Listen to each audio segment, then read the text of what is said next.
Well, good afternoon, friends. I have a very special friend here with me, Dr. Carrie Madej, and I just had an interview with her day before yesterday. Some of you asked, how did she get from Dominican Republic to here so quickly? Well, how? How did you get here? She I walked. flew.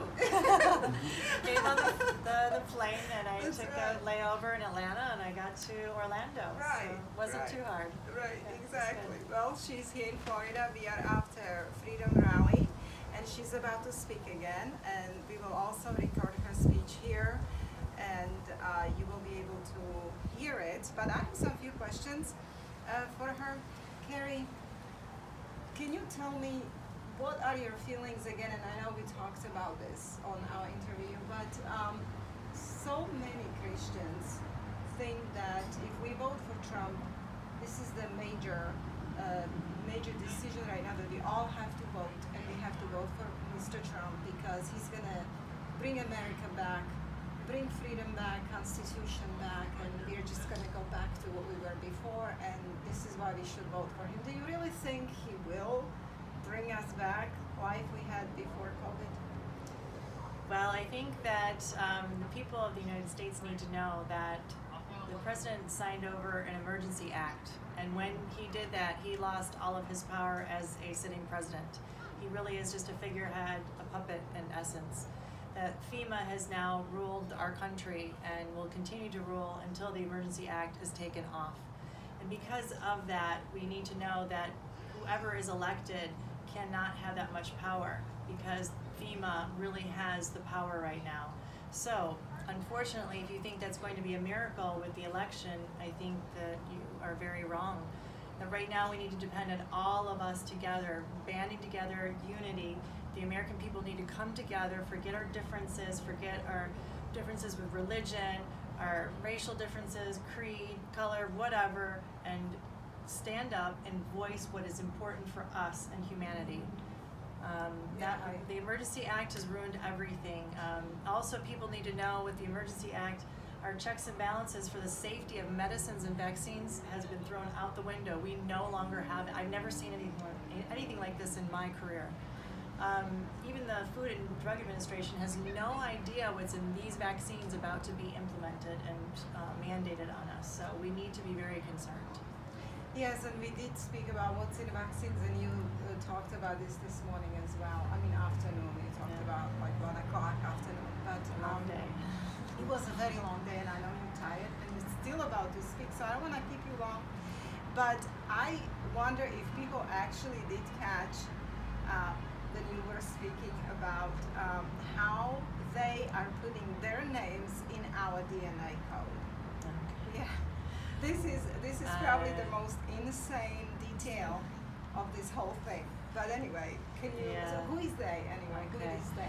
So I tell people I have knowledge on these vaccines, not just because I research them and look up information and I'm a physician, but I attended certain meetings. And one of the meetings that you're talking about was around 6 or 7 years ago, a World Congress meeting, and the keynote speaker was Dr. Craig Venter, who was part of the Human Genome Project, one of the founders. And he was up there, and I'll just recap a little bit. His intro to his speech was that, what is God? God creates. Well, now we can create, so now we are gods. And that should tell you the whole theme of what he was about to talk about. So this all kind of revolved around transhumanism, about altering the genome of organisms, including humans. And he said that team of scientists that he was working with, when they altered the genome of an organism, an animal, plant, even human, that they were proud of their work because they were putting something different. They were creating something brand new. So they thought they should get credit for that. So they were actually putting their names into the genome of the organism. So a genome can be read like a language, like any other language. So they were actually putting the code into the genome, and that could be permanent. Imagine being branded with someone's name inside of the most precious part of what makes us human. To me, we are made in the likeness of God. God gave us the instructions, gave us that genome that if we uncurled it out would be 10 billion miles in one human being. That's a lot of information. and they're putting names in there. And they also said they were putting messages in there, but they never told us the message that would be put into the genome. And also, on that same vein, just know that once they synthesize or make something synthetic in you, they have the right by the U.S. Supreme Court Justice to own part of you or even all of you. Literally own that part of the gene or genome. To this day, people need to know what you are signing up for. Because what would happen? Would we owe royalties on the patent once we copied it to our offspring? Right. This is crazy stuff, but this is real. Yes, now when I spoke with Deborah Tavares, she was reading me from one document, I don't remember which one, and the same people that are doing this, they were saying, we can create now, we are gods, right? So it's Satan who wants to be like God, and he imitates God. He's not a creator. He cannot create really, he can only imitate, things, but that's why we call this artificial intelligence, which means artificial. It's fake, okay? It's not real. But anyway, she was reading off to me that they even said they can resurrect the dead. Did you ever hear about this? There's lots of different methods, with cryo freezing. And we were just talking about that yesterday. Walt Disney supposedly is cryo-free. His body's cryo-frozen. Cryo-frozen, right? Yeah, lots of people are doing that. And in this meeting, by chance, this is a transhumanist concept of this World Congress meeting, they were talking about that very thing, that perhaps we can always live forever. That's transhumanism. Go beyond what is normal for a human. So they could do that by many ways. They were talking about uploading our memories or thoughts or brain into the cloud or into whatever computer and then downloading them into a new body. But is that really you?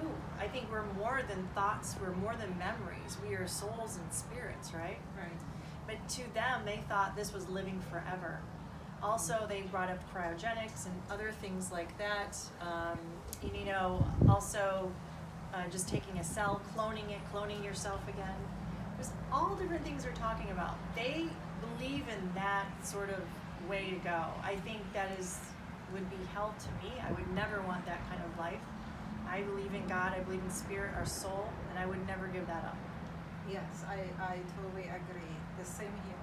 I will fight this until my last breath.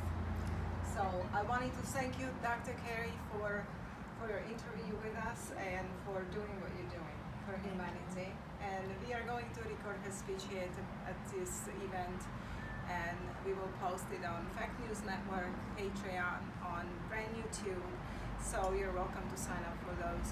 Also, you have any website or YouTube that you can tell them where they can find you? My YouTube channel is Dr. Carey Made. I'm getting censored a lot, so Yes. I'm on Library TV, Brighteon, Band Video, Brand New YouTube, all different kinds of platforms. And at Dr. Made, my Twitter handle, and at Carey Made is my Parler handle. Yeah. So yeah. Okay, well, thank you so much. Thank you. And thank you all for listening. You all have a good night.